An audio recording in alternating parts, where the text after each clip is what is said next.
So tonight we're going to do talking about some academic planning. We're going to also talk about application specifics for the different systems within the public universities and colleges in California. A little bit about some options outside of the universities, eligible versus competitive, and the changing in all of the testing that our students will be doing, the standardized testings both on campus and the ones that are required for those college admissions. And so did everybody get the grid paper that shows the 3 columns of requirements? Oh, I have it right here. Okay, because that one is really helpful when we begin to have that conversation of eligible versus competitive, because there's the difference between meeting requirements and really being a competitive student. This one, right? applying. Yes. This is my personal favorite little handout. Yes, it's that one. Yes. I would say out of all the handouts that I have, this Great. is my most refrigerator door worthy little handout for your refrigerator door as you go through the years. All right, well, you can have one. Yeah, sure. We have extra. Right. Now we know there might be a little, some changes. Like if you look at the math, the district is making that shift to integrated math. Yeah. So the algebra, geometry, algebra 2 is now integrated math 1, integrated math 2, integrated math 3. But I think that's the main biggie. And if you look at the other side, really, you can almost completely disregard half of it.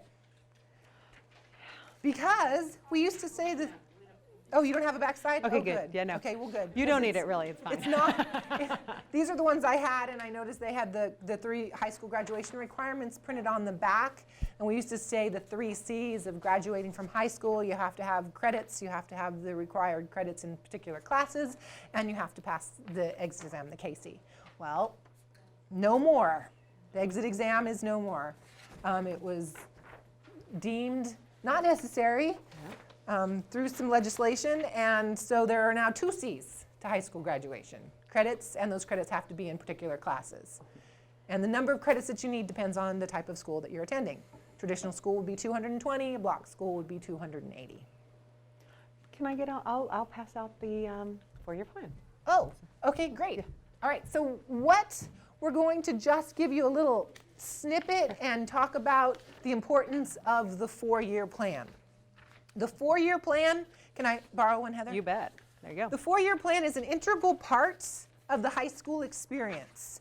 And I copied off one version to kind of give you a guide of the pattern of how it might be set up.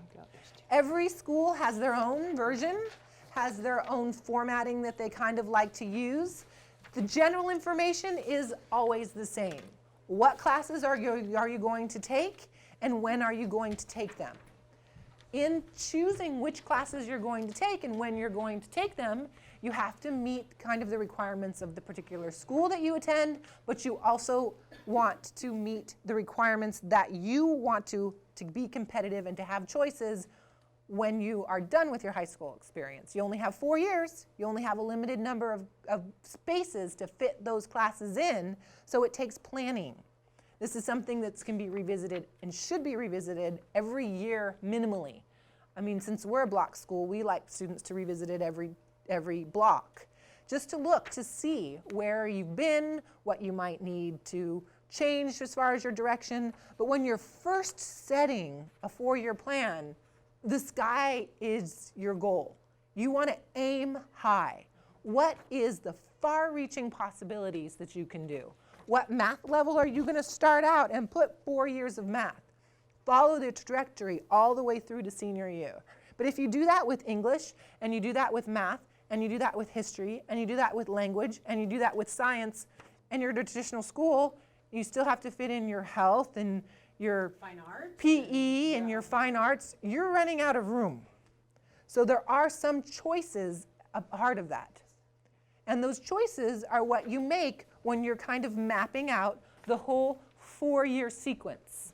And really take into consideration too, I always had my kids kind of do a little write-in, and one of my kids' first years he played football, basketball, and tennis. That's a lot. You know, really thinking about what other things are going on in their lives when we are seeking a very rigorous plan for his academics. And it's about balance. It's about being purposeful, and it's about knowing what's ahead of you. Because if you want to get to a particular place, you kind of have to have a roadmap to get there. Now, the things that I laid out on this is just a sample four-year plan. I put 6 spaces, but then I have a heavy line, and I included an additional 2 more. And that's for those students at a block school, you have 8 spaces to work with. Where at a traditional school, you only have 6, because that's what you have to work with. Certain classes are put in with like a slash because they're semester classes, so they can fill up 1 space. If you have a semester of economics with your semester of health, that just takes up 1 space on the line, because that's 1 class. Or if you think about it in credits, we talked about the first week, each semester or term is 5 credits, so each line represents a 10-credit complete class. You know you're taking English all 4 years? It's a good idea to game for math all 4 years. Typically, world history is given sophomore year, US history is given junior year, and then government is senior year. There's not always a freshman social studies requirement at the school that you attend. It depends. We have a semester geography class at Del Campo. Bella Vista, do they have a geography class too? But it just depends. Yeah. It depends on what it marries with. Whether it counts as an elective, or whether it counts as your social studies credit, or whether it counts as actual world history or US history. There also is included a grid here of the graduation requirements, so you can make sure that all of your classes are fit into the plan, as well as the minimum A through G requirements that we talked about, I think, a little bit last week. And those are those minimum requirements just to be eligible to apply to a 4-year school. That's like a CSU or a UC. Now, these are the minimums. These are the minimums. If you want to be competitive, we're talking grades and we're talking GPA. You don't want to put yourself with so much rigor that your grades suffer. That's where the balance is important. If you know you want to put in a transitional math step and take, an extra support class or an extra class, sometimes schools offer like an integrated math over a course of the full academic year instead of, like at Del Campo, all in 1 year, all in 1 block. Know that you need to make room for that. Because remember, we talked about it's not a race. Did you mention math support? Well, yeah, math support. Yeah. Because we are providing different levels of support now, and they are taking up spaces on kids' schedules. And Exactly. it's nice to know that that support is there. Sometimes it's easy to feel like it is a race to the end, but it is about what your child knows. So if your child's being offered support, I highly recommend taking it if you have the opportunity to. Especially if you're not a very strong math student. Sometimes that extra exposure is helpful, and you could, grit through the math without support and even master the information with a lot of work and have a B. And that's a very strong grade. But if you could do the math supports and get an A and really feel that solid foundational base to build on, you're going to be the same place at the end of your freshman year, whether or not you just did it in half the time or the full year, because they're offered together. And you definitely, when it comes to math, you want to think about it in terms of the long haul, because you don't want to do just math 1. You want to try to get to math 3. This is Kids all about need the it. long haul. It This is is about- all about looking at the big picture. Yep. Question? The support is a class in itself? Yes.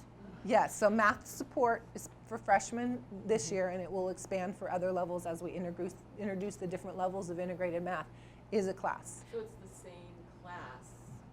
It's like if it's algebra support, Yes. Yes, but they're different classes. correct. So it'd be 2 classes. And so what's going to happen is as your child makes the transition to high school, based on their test scores, their grades, some of their other data items that we have, they're going to be given a recommendation. Your family is going to be given a recommendation for a placement, either in IM1. Some kids will be accelerated. They'll make a recommendation above that. And some kids will be recommended for IM1 and support. And it's a great opportunity for them to get that extra helping hand as they They make will the be getting transition. elective credits for that extra course. So they will have math credits for their integrated math class, and then the support the class that goes along at the same time as the integrated math class, they will get elective credits for. So on a traditional calendar, or traditional schedule, it takes up 2 spaces. Yeah. So if this was BV, right, with the 6 classes, that'd be 2. Well, you know, and on a block schedule, it takes up 2 spaces too. It's just the curriculum is offered in a different way because we had to be a little bit more creative because we have 4 and 4. And so we do integrated math with integrated math support on a flip-flop day. So you're going to math one day and support the next day and math the next day. And you do that the whole year. So it's lining up those stacked 10 credit classes and integrating them together. Any other questions about 4-year planners? I always find this to be so So fascinating. this is very helpful to do. It's very helpful to do it in pencil because you do a lot of erasing as you start filling things up. You fill up your Englishes and your maths and your sciences first, and then you realize, oh wow, I ran out of room. Well, maybe starting your language your freshman year isn't the best choice. Maybe starting your language sophomore year is a doable choice that makes things balanced a little bit more. I have students every year, they've been excited, they've started their language freshman year, and then their sophomore requirements hit, they can't fit their language in, and so now they're in their junior year looking at their second year of a language.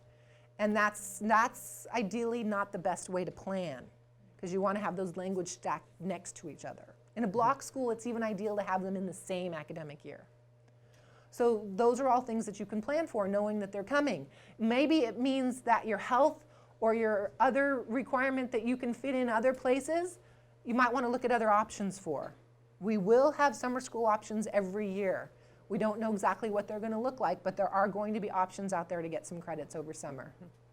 And honestly, I think that's a really great point because Spanish 1's a great one to do in the summer. It's a lot of vocabulary. It's a reasonable class. Yeah, but you to might take. not be able to get it in over the summer. You may not. I mean, it's a So- long class. So, but there are other classes like health. Health is a great one to fit in Yeah. over the summer. because it's a nice 5-unit class. It's just a semester class. Any questions? Okay, so this is an example of the 4-year plan. It's important, usually across the board. Counselors will come into classrooms freshman year and do these with the students. We're doing them with our freshmen next week. We visited them with our sophomores just today. So, How fun. so we have the 4-year plan. So that gives us a path. So how do we decide what path we want to take? How do we know if we want to take an extra science or if we want to max out in math? Maybe we want to take all of those social science classes or do that AP Psych class that they offer. Maybe I want to do more in, history or take that AP Euro class that Bella Vista has. You want to know what the minimum A through G requirements are. You want to be familiar with the course list that we talked about, that we showed you. This is that web page that lists all of the A through G courses that are available at every high school. And you also want to give yourself some assessments, which I think is the next slide. I did want to make sure though, did we go over on the UC Doorway site how to tell which classes are actually weighted for UC? Because the district tends to note some things as honors that aren't actually weighted for UC. So it's a conflicting message. Well, but that is changing. That is changing, good. So the Doorways page is the most up to date. Looks like this. Yep. And you go ahead and put in your school. And I know we did this before. I just want to make sure that there was clarity around the honors. And when you're doing your 4-year plan and you want to know what's meeting those A through G requirements, what art classes do my high school offer to meet that VAPA requirement? And then you find Del Campo and you click the course list for Del Campo.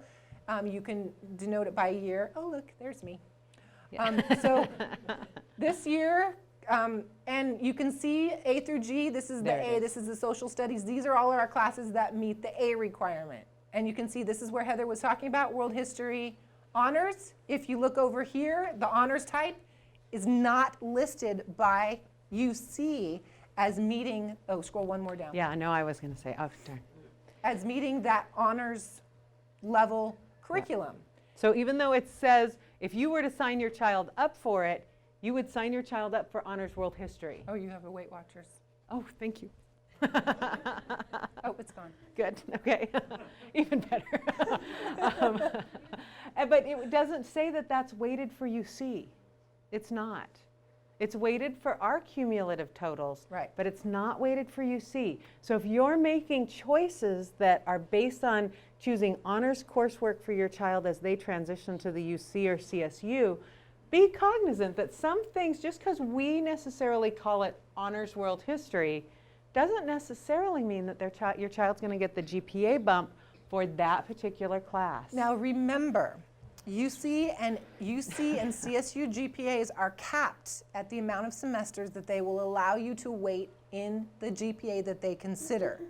And usually we still say, yes, take the sophomore level honors classes because they're going to prepare you for the AP curriculum junior year. It has been historical that CSU or that UC does not count sophomore level curriculum in weighting for their GPA.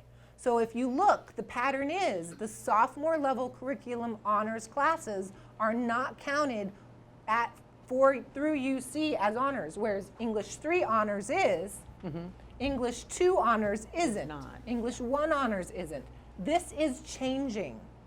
They are now accepting more sophomore level curriculum into counting them as honors, but it is a transitional change. By the time your kids are there, we'll probably see it, and you'll see that honors designation, but it's just something to be aware of. Most students hit that 8-semester cap without those sophomore level classes anyway. Yes? I was wondering if that is also applicable to the CSU system, or if they weigh them. No, it's the same as the CSU system. The CSU Yeah. system uses the weights from the A through G course list page, and they do cap at 8. Semesters. 8 semesters, so So 4 4 courses, classes. 8 grades. Yeah. Because when you put in, I just did this weekend too, when you put in your child's calculation, you put it in by semester. So you'll put in your child's grades by semester, and you'll determine how many weighted semesters they have going into that calculation. And you self-report if it's honors, so you're still self-reporting that that world history class was an honors class, but they'll pull the data from the A through G course list as well. And you self-report what your GPA is, but they also compare it with their calculated GPA as well. Okay, so which direction? So much to decide. It is. There's so much to decide. And you know what? As we watch our children age too, we really get a sense of what's a good fit for them. You know, there's a lot of kids that take a gap year now, where they take a year off, settle. I think when we were younger, it wasn't called a gap year; it was called something else. But It's a gap year now. it's a gap year now. And those are great solutions for kids. There's the community college pathway. There's the 4-year right away, go away, live in a dorm. You know, there's the 4-year and stay home. We have Sac State just down the road here. It's a great university. So we have a lot of great opportunities for kids. And who's to say that life experience doesn't lead to more meaningful decisions? I mean, sometimes kids just don't know what they want to do with themselves just yet. And But having a year of work can be meaningful. And it's about information, because you don't want to take that gap year and I'll throw in a couple of community college classes. Because there are several schools that once you set foot on a college campus and have any college units at all, you're no longer a freshman student and you have to wait until you have a minimum number of transferable credits to apply as now a transfer student. So knowing your options before you make those decisions is key. But planning is what you need to do now. Those types of choices you know are out there for when you get to be a senior or even graduated. You set yourself up, like I said, for the moon. You set your sights in motion with what courses you want to take to be the most competitive, to get into the most choices and have the biggest amount of options for after you graduate. Absolutely. Okay. Okay, so we're ready for using online resources to figure out what that path is. To give yourself the information. Your freshman, your sophomore, even 8th grade, 7th grade year is all about learning and seeing what's out there. Having that whole experience of looking at your options. College Board is the company that puts on the SAT. They have a wealth of resources on their website. One of my favorite websites is assist.org. They're actually changing the format of their website over the summer this summer. So if you log into it now, it's going to look different when you log into it next year, and it's going to be even better. The big things that I like about Assist is linked to the community colleges, the CSUs, and the UCs in California. And you can see from the community college which courses are specifically transferable to which specific campuses in which specific major. You can see what your breadth or your IGETSs, which are the GE requirements are, so you know exactly what courses that you need to take at the community colleges to meet that Berkeley major of business. Business. Okay, or whatever, or chemical biology. I used to do, yeah, one of those really, Okay, but business will work. business. So it actually tells you what the minimum eligibility requirements for admission. This is for if you're a transfer student, but this is also helpful if you have that high-level high school student that wants to take a class at a community college while they're in high school. How do you know which class you want to take? But Well, they're one that has to have that transferable units right. that Tracy was talking about earlier. So if you go and take a few courses After you graduate. after you graduate, you now are in this area where they want to see you complete at least 60 UC transferable units. Right. And so the years of going to a community college for 1 year and then transferring to a UC or a CSU are gone. If you do the community college route, you are there for 60 units before you can transfer. And that is 60 transferable units. So there's 60 college level, major, GE, and major specific units. Is that 2 years? Is that about 2 years? Well, It if you is. get the classes that you need, and you do 15 credits a semester, it's 4 semesters. So it's about 2 years. And yes, it is. It's a 2-year. And right now, Sierra is a great example. Sierra, during the recession, was jam-packed with people and over-enrolled, and people were really struggling getting classes. Now that the recession is over and more people are working, they are doing a lot of recruitment. That's true. Locally. They've got teachers, they've got classes. It's not as much of a concern as it was several years ago. So right now is a great time to go to community college. So can you click back and show Yes. the majors slide as well? Okay, this one on here or on the slideshow? No, on Assist. Okay, so these are all the majors that are listed with the UC Berkeley. No, go back to the main page for, I'm going to hit that. that's fine. And then scroll down, Okay. where you can explore majors. So maybe you don't know what campuses you want to look at, but you want to see what your options are. So from here, if you click on majors, this is one of my favorite things to do. And you can select an area of study, or you can search for specific things. Let's just select engineering, because I want to Familiar. know what engineering things are out there. And you hit continue, and it's going to ask you even more specifically to select a discipline. Ooh, Oh, let's see who has, let's see if anybody has engineering physics. Let's see that one. That's getting pretty specific. Engineering physics is offered 2 places, UC Berkeley, UC San Diego. So if you want to get a little bit broader and change the engineering physics to something a little general, like is there a electrical Oh, or okay. chemical, just electrical engineering perfectly. do I hit Perfect. change? And you hit change. Oh, look at that. Now look at all the opportunities that you have in electrical engineering and all of the specific orientations that they have attached to that major at each individual campus. So electrical engineering, just a bachelor's in electrical engineering, that's pretty much the whole Wow. gamut. You're from Cal Poly Pomona to CSU Fresno to UC San Diego to San Diego State. However, if you want to get specific, look at UC San Diego has an electrical engineering and society bachelor's of arts. So that's not going to be as math and science oriented. That's going to be more in the social sciences and the arts, but you can still do electrical engineering and society. Wow. This is the way that you can kind of investigate what your options are. From here, you can click on the specific campus, which will take you to another page, and from there you can read about the major on the campus website, the very top one. Click here to read more about the major on the campus website. There, okay. I wish they Sorry. had this 20 years ago. I know, isn't it interesting? And so this takes you to UC San Diego's webpage, and it actually, you can see the courses that you'll be taking if you choose this major. Students that perhaps want to major in some fire science or some fire technology. You know, you put in the keyword fire and see what majors are specifically related with that. If it has that word in it, it'll pop up on the search screen. And you can see what your options are. My son's looking at graduate school now, and he told me last week, Mom, guess what I found? Cal Poly San Luis Obispo, you can get your dual master's in engineering and your MBA at the same time. Well, I'm like- medical school programs are doing I'm that like, as wow, well. that's pretty cool. He says, yeah, I mean, Cal Poly San Luis Obispo is a great engineering school. And he wants to go into more of the sales side where he's out there talking to people, because he's my social guy. You can get your MBA at the same time because they have that program. And more programs are going to be developed like that. Put in game design or something like that, and you can see what's available. Assist is a great site, and it's only going to be getting better.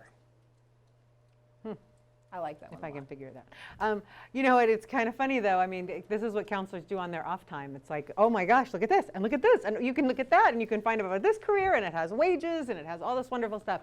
This is a great website to really begin that process of just explore. You know, if you just have an idea that, you know, your child enjoys psychology or, you know, just explore communications. How many great times are you in communicator. front of the computer and you're like, oh, what can I shop for? And you're tired of shopping. And oh, what can I search? Oh, what can I learn? Sites like this, sites like the Navient site, they're key to just start exploring and learning and clicking on things and seeing what your opportunities are available to you out there. You can even go even more specific to see what are the requirements to get into those particular programs and how you need to set up for your plan. Maybe they want to see a subject test in a particular area for College Board. Oh, perfect segue. College Board. College Board, definitely a for-profit company. They have their hands in a lot, but they also offer a lot of resources on their webpage. Creating an account on College Board is free. Your student can create an account and start saving things. They can start saving the courses that they've taken and set up a course plan. CSU Mentor has another one like this too. I don't know if we have a slide for that, but I don't know, but we can look it up. maybe in a little bit. And really important, no nicknames on this field. It really, really, really, really needs to be your actual name that matches actual identification. I've had situations where kids have created this Oh, when you're early. talking about a username and a password. Yeah, and when you go into the system, they'll want your full name, last name, all that kind of stuff. So this is a no nickname experience. Everything needs to match what will be on your ID in the future. Okay, tip for this whole process.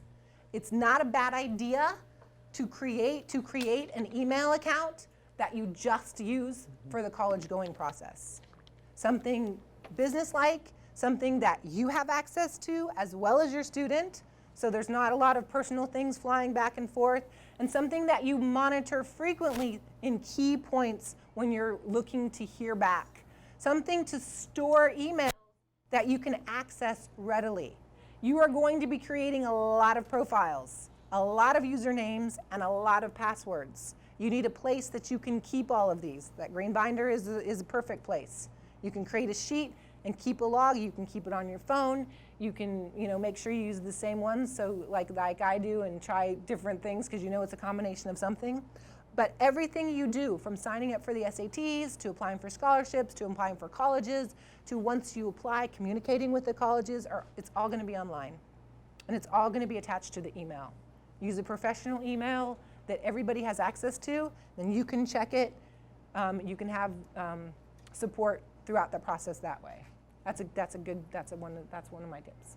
So College Board, what did you want to talk about specifically? Something I with don't College think so. Board? We did talk a little bit about SAT at another time. This is where we go to sign up for it. I think we covered that before.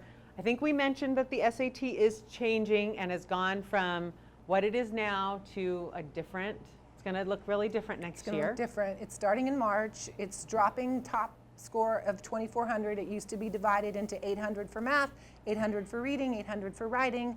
They're making the writing section optional now, and they're scoring it on a 12-point rubrics. So the max score for the SAT is going back to 1,600, how we knew and love it in our day, with an optional writing up to 12, it's read by 2 people, scored from 8 to 12. So that's just little tweaks. No, what's nice though is that Even just as recent as 4 years ago, I had a printout of my child's AP report and it was not connected to him in the system. And now everything will connect your child through this system and you'll have one place to look it up, one place to find it, and one place to send it off to colleges. And, Right. and that makes it so much easier for you as a parent. So College Board runs the SAT and they run the AP program, as well as putting on the PSAT. And like we mentioned before, the PSAT is now something that our district really supports for all kids in 10th grade receive the PSAT this year. College Board also has a great college search site. So you can do lots of filters and search what college options you have based on those filters. And it really is fun to kind of use a site that has filters. Okay, Okay. we did some of this already. So, Naviance. Yeah. Back to, actually it's Naviance, but Is it? It is, but I I guess I can't. say it wrong. It's supposed to be like navigate, Naviance, but Naviance is what it's always been to me, and that's what it will continue to be. Okay, this is a snapshot. You know how I talked about how Del Campo has all the amazing links that are wonderful? This is a snapshot of what our links look like. You can see the UC application link for UCs, the SAT and the ACT link. You can link to the NCAA site because if you're wanting to be a student athlete and play anything NCAA related in college, you need to visit that site as well, create a profile, have a login, and make sure that you're submitting all of the necessary, meeting all the necessary deadlines for submissions with NCAA. There's also scholarship search sites and your FAFSA site. We link to the community colleges as well as Reality Check, which is, I don't even think it's called Reality don't think Check it's- anymore, yeah. but we still, that's the old one. But it's a great site that you kind of plug in what kind of life you want to have and how much money you need to make to support that kind of life and what jobs you can get that will give you that money. Because it never fails as a counselor, we And go into a then classroom. what and- education you need. That's right. Someone will be like, I want a Lamborghini. Okay. let's start looking at how much the Lamborghini costs on a monthly basis. And you start putting it at Lamborghini. I know I said it wrong. And you start putting all of that data in for a child, and it's really meaningful for them to have a real understanding of how much does it cost to live. It is expensive. Now, we post college visits here. You can see that when I took the snapshot, Westmont was coming on September 23rd, and you could register for it right there. Nice. Yeah. So it's a good thing for kids to be out on this website regularly and moving forward. We did a little bit about the college searches and some of the searches and the career interest inventories that are available here when you're designing your plan. Those are good things to do as well. All right, talking a little bit more in depth about NCAA. In order to be eligible to play Division I, and this is now and II, because there were some changes in the Division II requirements, you must have a certain course of study, and those are basically 16 core courses, and 10 of them have to be done by the end of your junior year. So when you're doing that plan, that's another thing to take into consideration. 10 core courses have to be completed by the end of your junior year, and they no longer allow for remediation. Before you could go back and retake a class or fit it in later, you have to have those 10 core courses done by your senior year. It's not an issue usually, because you're going to do that anyway, but it's just something to keep in mind. And a lot of the courses are overlapped with the A through Gs. You'll see 4 years of English, 3 years of math, 2 years of science, but then there's this 1 year of additional English or math, science, or language, and that sometimes throws people in because VAPA is not a part. Well, I think that this is a really tough one. What people don't recognize is that to be CSU and UC eligible, it's 15 core courses, and NCAA is 1 more. So a lot of times people think, oh, I've met my UC requirements, I should be good for NCAA. But since this doesn't take into consideration the fine art, it is a little bit of a uniqueness. So if you've got a student athlete that really is thinking about a scholarship, it really is meaningful to map this out. I know I did this with my own kids, and it was complicated, and I'm a counselor, and I felt like I really had to be very cognizant about every little step. But again, the worksheets and the support on the NCAA webpage are so helpful. A wealth of information. There's also a component Here, about it. I checked. This is a good one. Yeah, thank you. that we don't show it on here, but it's the sliding scale component, GPA, SAT, right? And if you've got a 4.0 going down, you're going to have a really high SAT score here going up. So, I mean, going the other way. So you're going to see a really low one here. So if you've got a really high GPA, you can marry it with a certain SAT score that's rather lower. But the lower your GPA score goes, the higher your SAT has to be. And that's just to meet eligibility requirements to be able to play. It has nothing to do with admissions. Yeah. Funny story. My brother was a high school athlete, and he struggled in high school. So he had one of those GPAs that was maybe a 2.5, just a guess, and an SAT score that, this was back when the high was 1600, that he had to have this. So we knew he couldn't fix his GPA the last couple, as you're making the home stretch to his senior year. So my parents spent a lot of funding trying to make sure that he had support for SAT. He had to have an 1100. He had an 1110. I mean, that's just by the skin of his chin there. And he played on scholarship at Boise State, thank goodness. But it is very complicated. We think of it in terms of, oh, make sure you get the right classes. But then there's this piece too, that sometimes when you're a student athlete, it's really hard to get the GPA and all the other pieces together. There's so much time spent out of class. Because you can meet high school graduation requirements, you can meet A through G requirements, and not meet those Division I core class requirements because of the numbers. That's very possible. So you just want to be aware. Okay, so knowing the different systems, we talk about the systems in California. These are the public university and college systems in California. This doesn't cover all of the colleges and universities, but it covers a big chunk of them. Oh, we even threw private in there.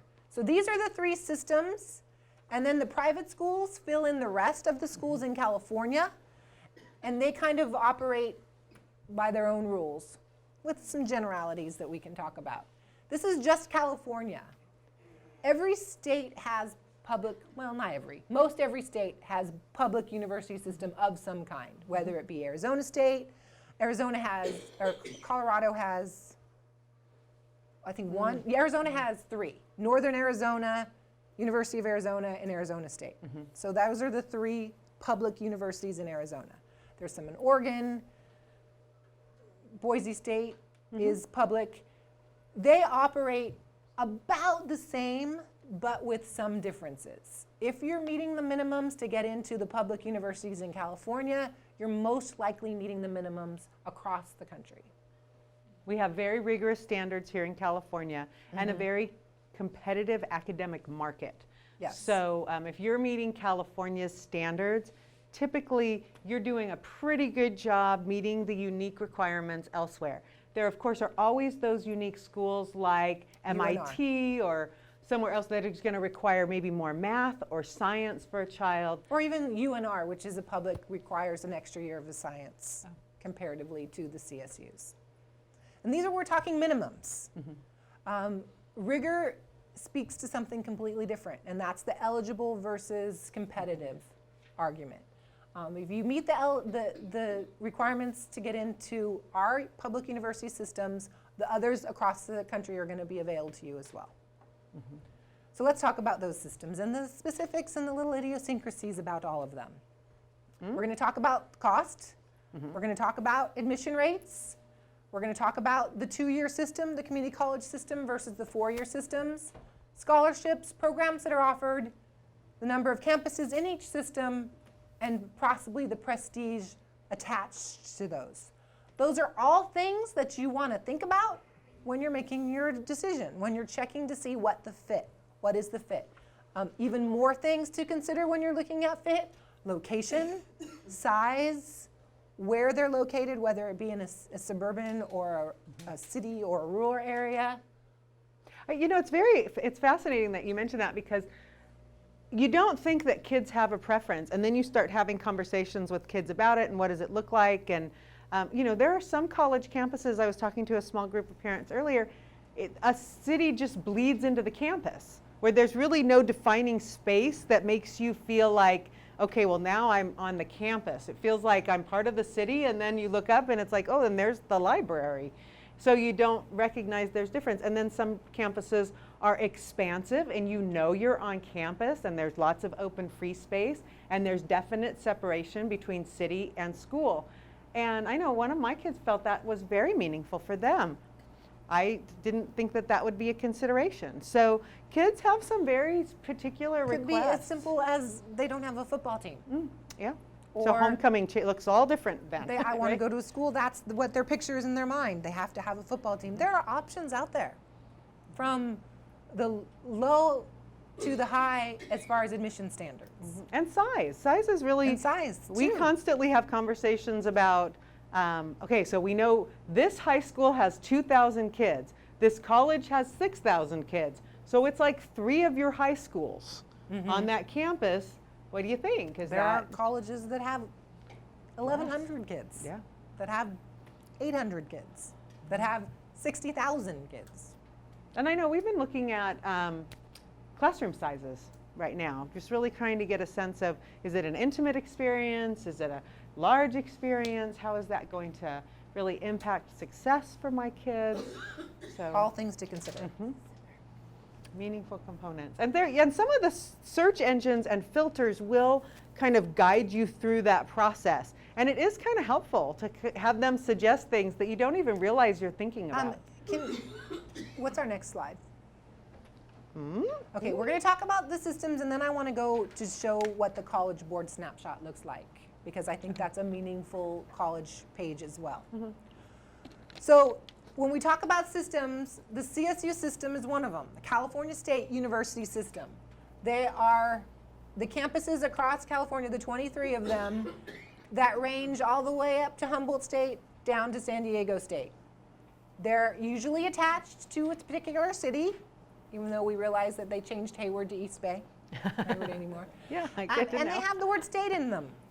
So they're pretty easy to identify. Fresno State, you know, Cal State Northridge. Cal State Northridge, Long Beach State, San Diego State, Sacramento State. Not all of them. They throw you some curveballs. Cal Poly San Luis Obispo, Cal Poly Pomona are part of the CSU system.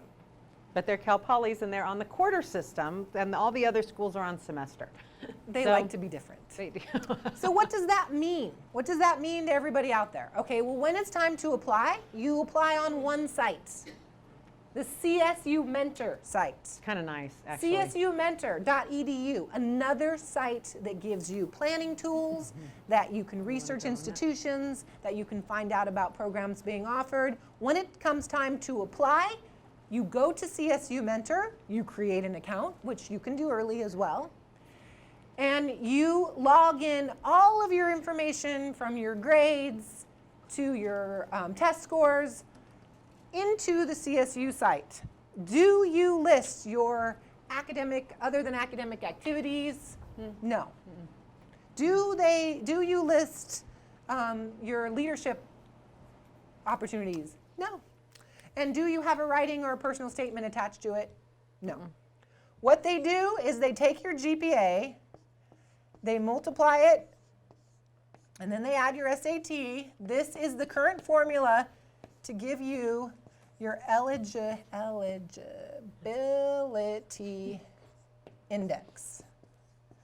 Oh, and I think I found the eligibility index site recently. There is a site that you can calculate it, but you needed some information, so you need to have had your SAT and maybe into your sophomore year grades to calculate this.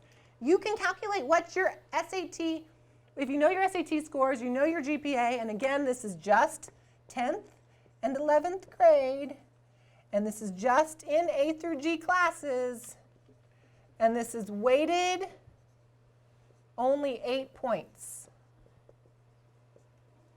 Weighted. I do not know what I just found. Okay, so that's the GPA that they use.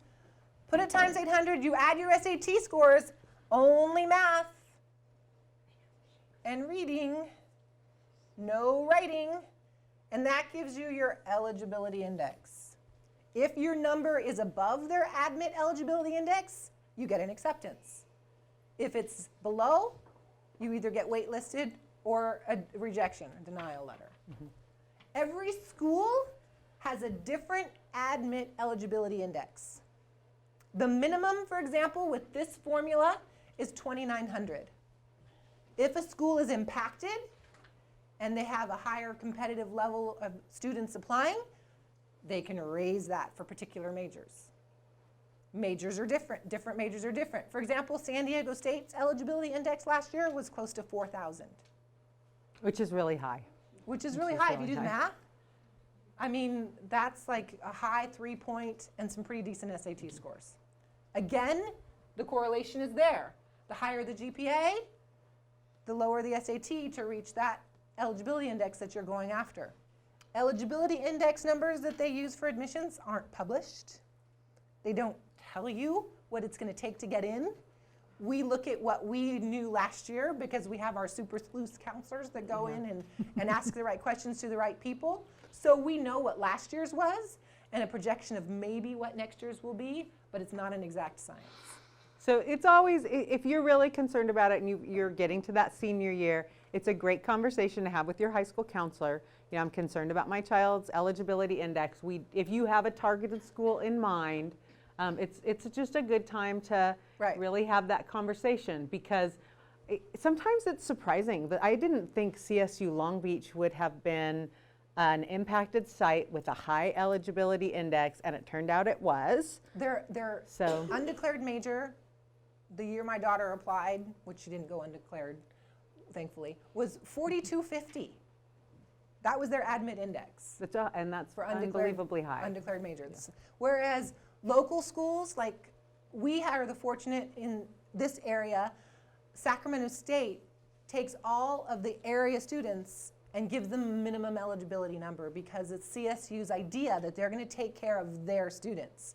So for people from another area applying to Sac State, their eligibility index is more like 3,600. Everybody that's in Sacramento's at Sac State is 29. Chico State is the same. For students that live around the Chico area, it's 2,900. For our students applying to Chico State, I think last year was 3,450, Okay.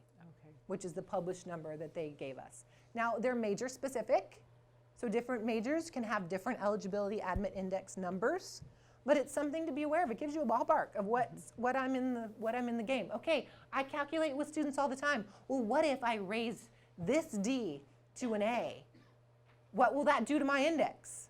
Oh wow, it would raise it like 30 points. Well, there's some extra motivation there. What if I retook the SAT and got an extra 50 points? That raises your index 50 points.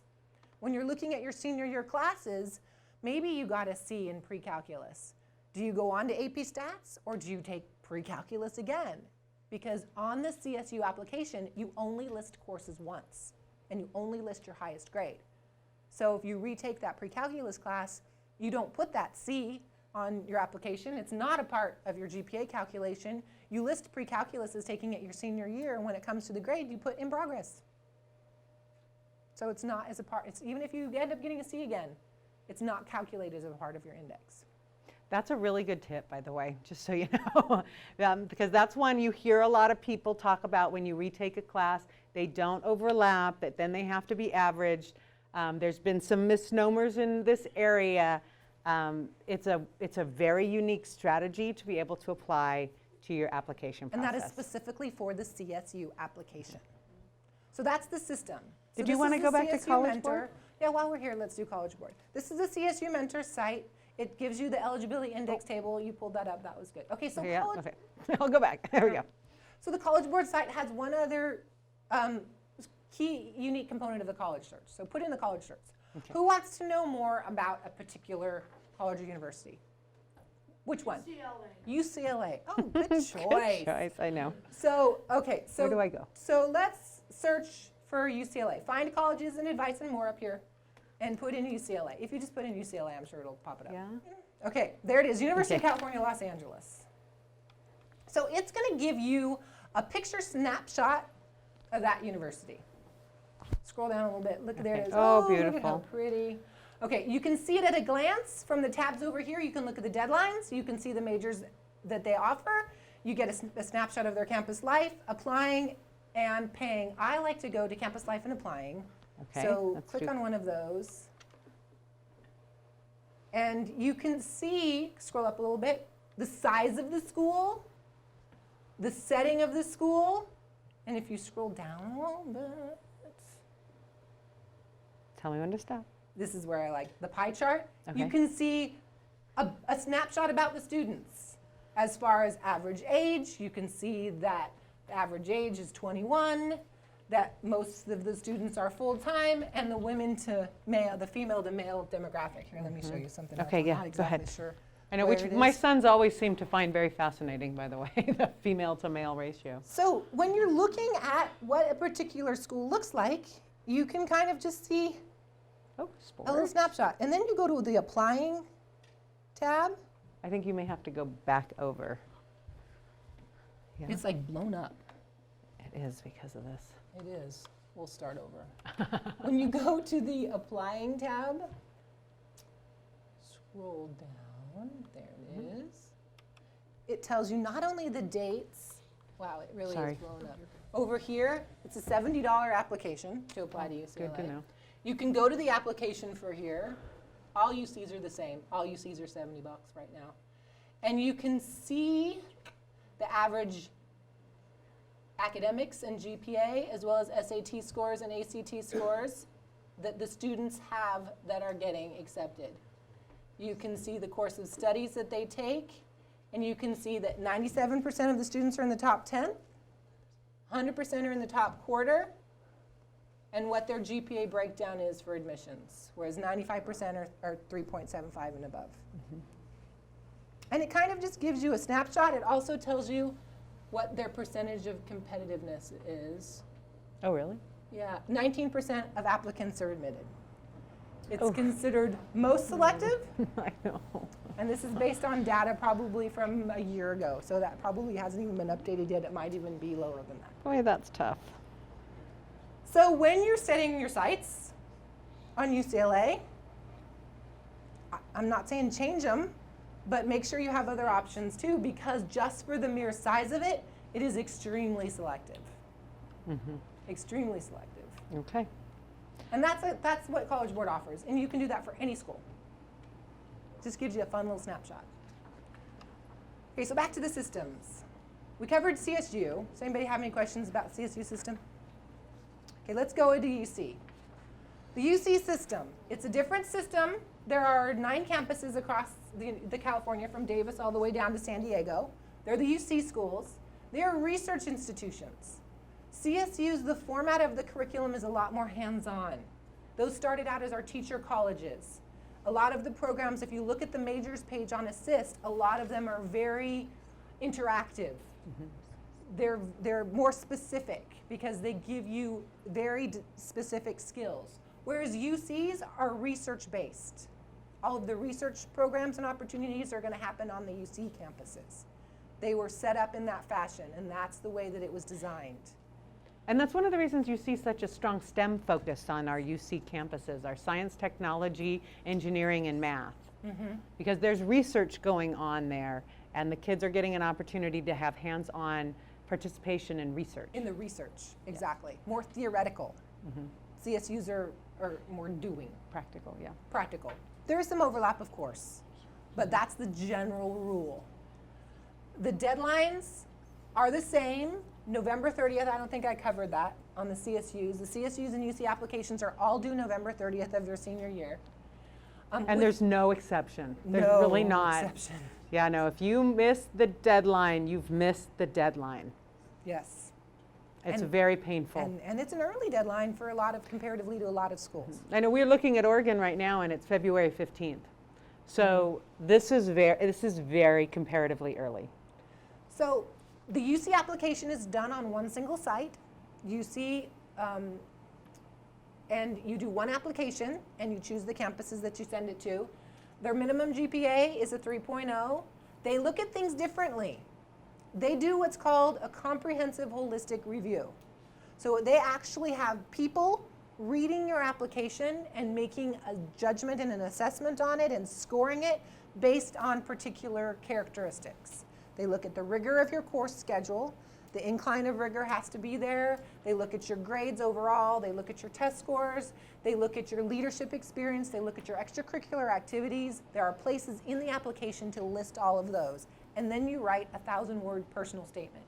And it's a personal statement. It's very strongly emphasized a personal statement. It's not an essay.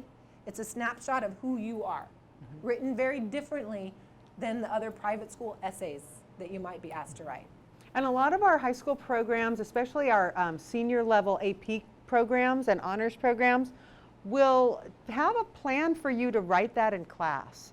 So some programs will, in their AP English class and their, I think even traditional English, they're preparing a personal statement in those classes with your child. Exactly. But the key parts of every aspect of the application, you remember it's a picture. That the personal statement is not going to make or break the application. It's going to give added value to your application. The activities that you have, the richness, the depth of leadership, it's going to give your application value. But first and foremost, grades and test scores, grades over test scores, I have found my experience to be the most important thing. The UC that I've experienced, grades, GPA is the #1 determining factor about admissions. Private. And then we have all the private universities. The private universities kind of make up their own rules. They each have their own set of standards or requirements that they might have. A good thing if you're looking at wanting to be competitive at a private university, every school has what's called a freshman profile, and it's published online. If you seek out the freshman profile for USC, for example, you can see the snapshot of the student that's admitted to USC. Stanford, the Claremont colleges, all of them publish this information. So you can kind of judge and gauge where you need to be if you want to be a competitive for one of those schools. There is something called the Common Application, which is a consortium of hundreds of private schools across the country that they basically buy into this program and say, you know what, do all the major stuff once and then just fill out the supplement for our particular school. So it is kind of a one-stop shop to apply to a whole bunch of private schools. Not all schools are a part of that. MIT, for example, isn't. They have their own application system through their website. But schools like Stanford is, Westmount is, Santa Clara, a lot of the popular private schools in California. So you can visit the Common Application. Common App, people refer to it as the Common App. So when somebody says Common App, you know that that's the private school application. A lot of writing in these. And a lot of these schools will require letters of recommendation. So UCs and CSUs do not require letters of recommendation. Makes our lives a little bit They easier. don't even want them unless they ask for them. Don't send it. Unless you apply for EOP programs. And Yes. then they'll have a link for a little bit of a recommendation, but not a lengthy one. This, on the other hand, a lot of the schools with the Common Application will request a letter of recommendation for your child, maybe even multiple. And I'm just going to recommend that if you're requesting a letter of recommendation, to always make sure you're giving that person between 4 to 6 weeks to prepare your letter of recommendation, and to always kind of review with your child strategies for asking. It's always nice to ask if someone feels comfortable, because there are a lot of times where kids do not see the letter of recommendation that is written for them. So what can you take from learning that this might be a possibility for your future as you're entering high school? Build a relationship. Building relationships. Your counselor, your teachers, if they know you, they are going to write more meaningful letters. You don't have to be the best academic student that they've ever seen to write a very meaningful letter. If they know you, create those relationships. And as you're starting high school, look for opportunities to create those relationships. They're very valuable. Very much, but it's not end all be all. If your child doesn't have a really close relationship with their counselor but still needs a counseling letter of recommendation, please know we have processes in place to support that. We still do that. We still do it. And typically what happens is your child will be given a questionnaire. They typically fill out a questionnaire. Some school sites will request a one-on-one interview with your child and or your family, and or a brag letter from you as a parent, so that we can kind of get a sense of, this is your moment, all the good things that you love about your child, all the things that are extraordinary that only mom would know. That goes into that letter. Fill it, pack it, make it really tidy, and give it to the counselor so that they can look through and see all the assets that your child brings to the table. And again, it's only if you're applying for those private schools that are a part of the Common App. When my son was looking at doing all the applications, these are a lot of work. It takes time, and then you're doing all your senior level coursework, and then you have all the extracurriculars and the sports that you're involved in. It's finding that balance. You know, right at the end, he decided, you know what, Mom, I'm going to cut a couple of these colleges off my list because it's a lot of work, and it is very, and not to mention expensive, because I think Stanford's application last year was $100 just to apply. It is a lot to keep in balance. So make choices with all of that in mind, and maybe even students won't even do the common application. They could do a CSU and a UC application, and that's it. The application process for Arizona State is easy. It was so easy after it was over, I thought, that's it. You basically answer questions that take about 5 minutes, send in a transcript, and that's their application. They're not always complicated. All right, let's see. Okay, Community so colleges. then we have the community colleges. So the four-year colleges, all the A through G requirements, the SAT scores, ACT scores, all that come into play when you're doing admissions to those the two systems plus the private university schools. There are over 100 campuses that are part of the community college consortium. Actually, if you look at the classes or the community colleges across the country, there are a heck of a lot more. And they're all basically a part of the same system. That's what this little symbol is right here, the whole big community college consortium. You apply for them on one side as well. At the community college, the requirements to attend classes are that you are a high school graduate or 18. Those are the requirements. And as I mentioned before, you can even take some classes there as a high school student as long as you have a certain GPA and you're over 16. And I think it's important to recognize that although community colleges can be a springboard to a four-year university, they've got a lot of programs that kids are going to because it is the capstone of their academic career. Welding programs and other technical programs that kids can finish there and go straight to work. So there's a wide variety of students. So when you see data, such as at American River College, where there's a 10% transfer rate, it is important to recognize that not all kids are there to transfer. A very small percentage of kids are there to transfer. Actually, a 10% transfer rate is actually a really good transfer rate in the community college system, and that's what American River College has. People go to community college for a lot of different reasons. And if you're there to springboard to that four-year experience, you need to keep in mind several things to prepare yourself for that experience. The classes you take in high school are crucial.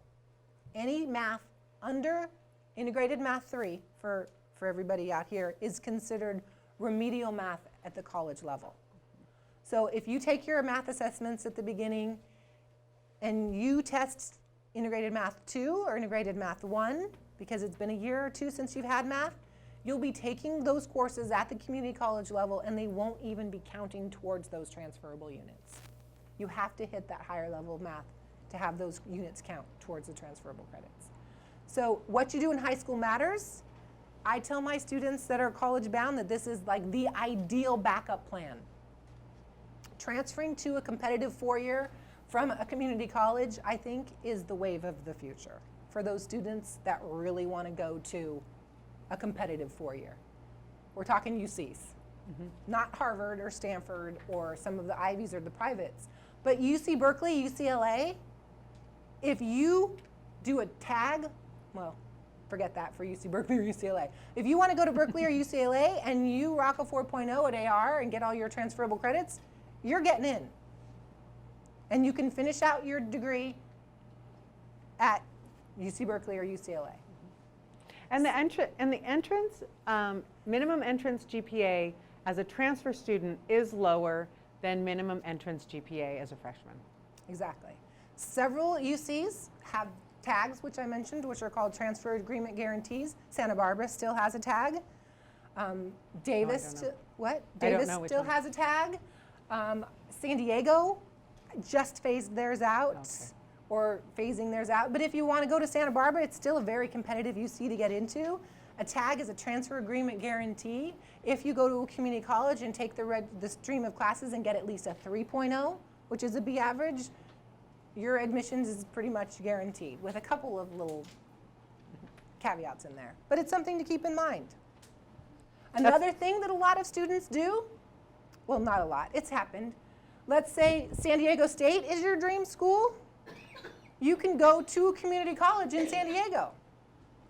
You can have that living in San Diego experience. Actually, some of them share classes and dorms. Some community colleges have dorms with the neighboring campuses. Butte College shares with Chico State. I know that Santa Barbara City College shares facilities with UC Santa Barbara. You can transition from the community college in the area to the CSU or the UC. So it's another pathway. Keep in your back pocket. Oh, this is an example of what that freshman profile looks like. Everybody can read that, right? I know, I was going to say, I wish I Yeah. could really blow that up. It's just an example of what a freshman profile looks like. The information you can get. Obviously, this is an old one from 2013-14, but it talks about all the GPAs, the mean GPAs, all the test scores, what the tuition is, what types of financial aids, what types they use, the FAFSA and the CSS profile, which is another financial aid application. And if anybody's wondering, it's gender breakdowns. 62,000. So just as a point of reference. And that probably doesn't include housing. That's just annual. Oh no, that is. That's is the annual annual. cost of I know, attendance. because when I went to school, I remember this was 25,000, and the add together was $100,000, and that was just crazy money. You know what? This is rather pricey. What surprised me was the room and board for living in the dorms. That's expensive. I mean, over $10,000. You know, Santa Barbara, I think, is closer to $15,000 or $16,000 just for a year in the dorms. That's just for the dorms. Yeah. But that's why the first year is always most expensive, I and you know. move off campus. And in USC, you can see here they had 47,000 applicants, and they accept just 20%. And that's why the percentages are so low at some of these really competitive schools, because they get so many applicants. And they're turning away stellar students. Probably 80% of the students that apply would really be successful on those college campuses. So it's a numbers game in a lot of ways. You have to apply smart. When you're applying, you apply, we didn't really talk about this, your application plan, but you want to have a couple of reach schools. You want to have a couple of standard steady schools that are like reasonable schools, and then a couple fallback schools, at least one fallback school. So 5 schools is a good number to apply for. 2 of them being reach, 2 of them being considerably realistic, and then 1 fallback. If you want to do more than that, great. Sometimes the more you do, if you're an academically competitive portfolio person, then you're going to have a better chance of getting in. If you're applying to the really competitive schools, you're increasing your numbers. I just recently watched a report about college applications, though, and kids today. I don't know what everyone else's experience here was. When I went to college, I applied to 1 school. Yeah, I played it 2. Okay, yeah. I mean, so, what they were saying is the data around that is very different than it had been in the past, that typically when we all went through, it really was like that for most people. You applied to 1 or 2 schools, you got in or didn't, and you went to the junior college if you didn't. Now kids are literally applying to 20, 30, they'll check the box apply all at the CSU system and in the UC system. And if you just combine those 2 systems, you've got, what, almost 31 schools that you're 32. applying to. Can get It's from like 2. $70 a piece. A piece. There's no package program for applications. They do have application fee waivers. They do, If yes. you qualify for Free a and fee reduced waiver, lunch. you get 4 schools in the CSU system and 4 schools in the UC system. And those are all fee waivers run through the application. So they tell you right there if you qualify. College Board has fee waivers for applications as well. And And there- SATs and SATs. There are fee waivers for just about everything as you make the transition up. If your family receives free and reduced lunch, always continue to put that paperwork through the district. You'll have other assets available to you as you work your way through. Like Tracy said, it wasn't just testing, it's application, and it's NCAA. If you're an athlete, That's true. NCAA has a waiver process for it's not their clearinghouse, It's their the eligibility center. eligibility center, because there is a cost associated with going through their eligibility center.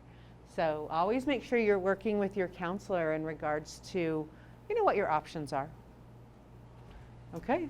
Okay, so we talked about the requirements for the high school diploma and those A through G's for college bound. Just know the difference. It's possible to meet these and forget about something over here and be kind of stuck. Because there are some things that don't jive. They're not all the same. Right, yeah. PE and health are really good examples. Graduation requirements, they're not college entrance requirements.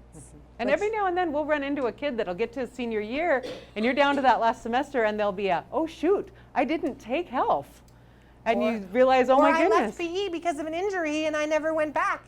And I still have 5 PE credits to get. That happens. And they've already been accepted to college, but they don't have their last pieces for graduation. Right. So be aware. Just be aware.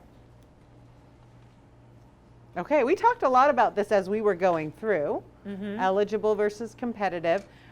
Really the key piece about eligible versus competitive is if you have a place in mind to pull up those freshman profiles. They're very meaningful. It really gives you a meaningful snapshot of what to expect as you make this transition forward. Exactly. And the Naviance, those little scattergram reports that we saw with the little circle and then all the little green dots, it's kind of nice to see where your child fits in that big little scale. All right. Oh, the tests. All right. The tests, they are changing. The STAR is no more. So now, our students used to take the statewide assessment called the STAR. It's gone. It's now your favorite. You love Smarter Balance, don't you? Isn't Smarter Balance wonderful? No? Why not? It's hard. Because the questions adapt to the user. And as you get a question right, it moves on to a little bit more difficult question. And they're long. And they ask you to think. You can't just fill in a bubble. And now it looks like this. If anybody wants to see what they look like, you can go on to the California, it's CASP, it's CAA, CAASPP CASP. website and take a sample test. It's hard. You can choose the grade level. They take them in ELA and they take them in math. Every year up until your 8th grade year, once you hit high school, you only have to take them when you're a junior. But I honestly recommend that as a parent, you go on there and you do 1 or 2, because I had no sympathy for my kids whatsoever when they'd come back and say, oh, we tested all day. And then last year, because the test was changing, several counselors and district personnel had to sit for the test and go through a couple questions. It's really hard. And it's not, and it doesn't give you the feedback. For some reason, the emotional feedback that I think kids felt over here. I liked doing the bubble. I liked being able to go back through. There were just really safety components to that for me. And that does not exist at all anymore for kids. So the tests are continuing to change. The SAT and the AC are still paper pencils, but they are shifting to be a computer-based option. SAT is just now talking about introducing a computer-based option. So it is in the foreseeable future that the paper pencil tests will be a thing of the past, and everything will be on the computer. GREs for graduate school now are almost 100% computer-based if you go in to take your GRE. They still offer the paper pencil, but only a couple of times a year, whereas the computer tests are on demand. You schedule an appointment and you go in to take it. SATs and ACTs are moving in that direction, I think, as well. So to be familiar with the platform, to be familiar with the tools that you can use, those are all part of how you produce the score. It's not just testing the knowledge. It's testing how you maneuver through the program. Your familiarity with and Familiarity comfort with the system. With the setup, with the structure. So the STAR is now replaced by the Smarter Balance Assessment, the CASP, C-A-A-S-P-P. It's not given to 9th graders, 10th graders, or 12th graders. So once you hit high school, you will take it in your 11th grade year. However, there is still a 10th grade test that's linked to No Child Left Behind, which is a science assessment. So 10th graders will have to take that paper pencil test. The exit exam is no more, Yay! so you don't have to do that one. But those are basically the 2 standardized tests in our current system. The EAP, we talked a little bit about before, is the early assessment program that's linked to the junior year Smarter Balance Assessment. You do the Smarter Balance Assessment, you can come up with a score that EAP, that CSUs will use to determine if you need to take the placement tests or not. Good. And then the SAT is going to be new in March of 2016. I think we talked about that a little bit too. It's going to be restructured to be at max 1600, and the writing section is optional. So when you're preparing for the tests, what can you do to prepare? How can you prepare your kids for these high stakes tests? It is so important, above all else, to be familiar with the structure of the tests. We're talking SATs and ACTs, have a huge time component attached to them. One of the biggest complaints I hear from students is that they ran out of time. The math section, they're short, 25 minutes in some sections. They're broken out into, taking them in chunks of like 5 or 6 sections. And then it's a 2 or 3 hour sitting, so you have to have that stamina. But you also have to be wary of the time. And if you're familiar with the tests, you don't have to spend 2 minutes reading the instructions because you're familiar with the structure of the test. You look at it and know, oh, this is a math section. I know this is what they're asking me because I took some practice tests.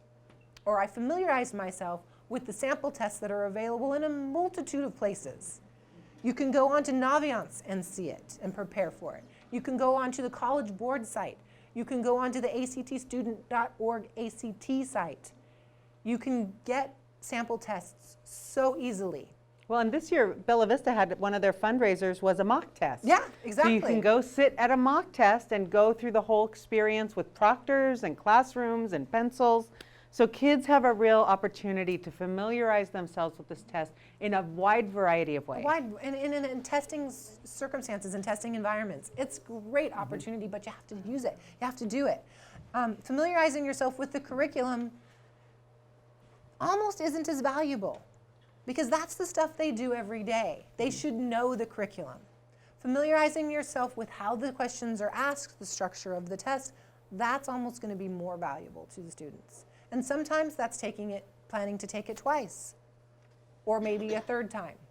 The PSAT is another great opportunity for practice. And this year the district offered to all sophomores free of cost the PSAT during the week. So that is something hopefully that will continue for people to take. When they're taking that PSAT sophomore year, that's a good thing. Okay, so this is another one that everybody can read.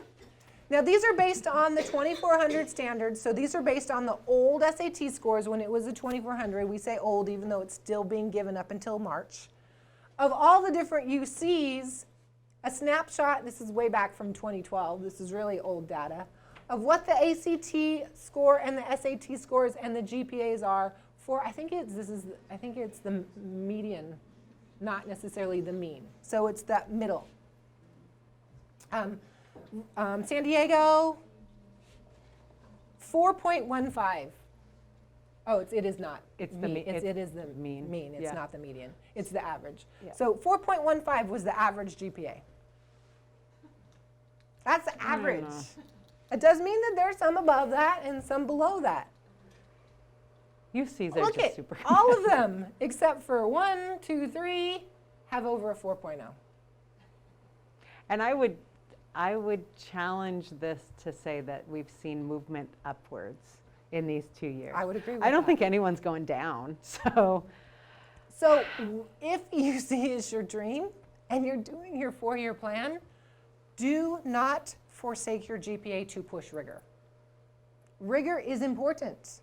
Push yourself, learn, but GPA is equally important. Yeah, I know. And honestly, as a counselor, I like That's the a fact hard- that's a that's a hard hard one thing to because I swallow. like that classes here are free.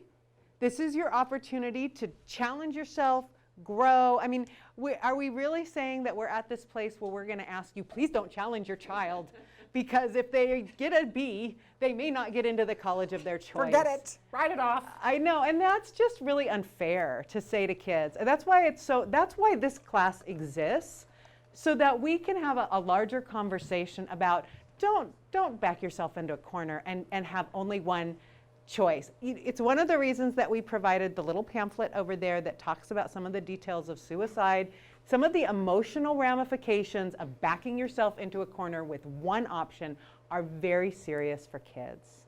Because they don't have the life experience that we have, that we know we can dig ourselves out, we can be flexible, we can find new solutions, we can take another path. It's gonna be okay. It's gonna be okay. So we really encourage you to kind of look at this. Remember that high school really is a time to grow. It is a time to learn and develop. We want you to, of course, have an opportunity to send your child where they want to go and live their dream. But sometimes life doesn't pan out the way we thought it was going to pan out. And this is a great opportunity to allow that growth to continue, because this seems awfully tough when you look at it. It seems really hard. And not to say that hard isn't good. Hard is that builds internal strength for ourselves. But you know what? There's also football games and homecoming dances and senior prom and some things that are also really important to determine the person that you're going to become. Agree. Okay.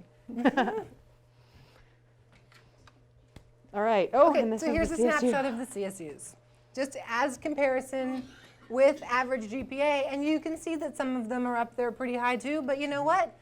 We're looking more towards the lower threes for some of them. And these you maybe can achieve pretty readily without taking a whole lot of weighted classes. Those weighted classes are good because they give you a GPA boost, but if you're talking strictly with GPA, a B in a weighted class is the same exact if you're going to go and get the A in the unweighted class. So when you're making your choice, it might be something to consider. Take the weighted classes that you know you can get A's in, or that are really meaningful and of interest to you. Don't just take it because it is. Yep. Everybody else is taking it. I've got to take AP US History, even though I hate history. I take AP US History. Well, maybe you take AP Physiology. Right, or maybe you something just else. take AP Language and you take regular US History. That's okay. Totally okay, completely okay. So we talked about the A through G a little bit, index score. Again, this is just the calculation with the SAT. There's also a different calculation for SAT or for ACT, and it might change as the new SAT is reformulated because they are renorming the scoring a little bit when it rolls out in March. The Doorways page, which is the portal for UC, NCAA, it's not called Doorways anymore, but we still refer to it as Doorways, and that freshman profile. Kids today are very different.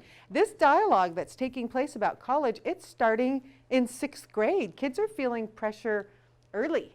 You're good. But so it is important very to real. recognize, how do we create an emotional balance for my child as they try to the figure this out. balance. Yeah. I don't think you'll ever regret that.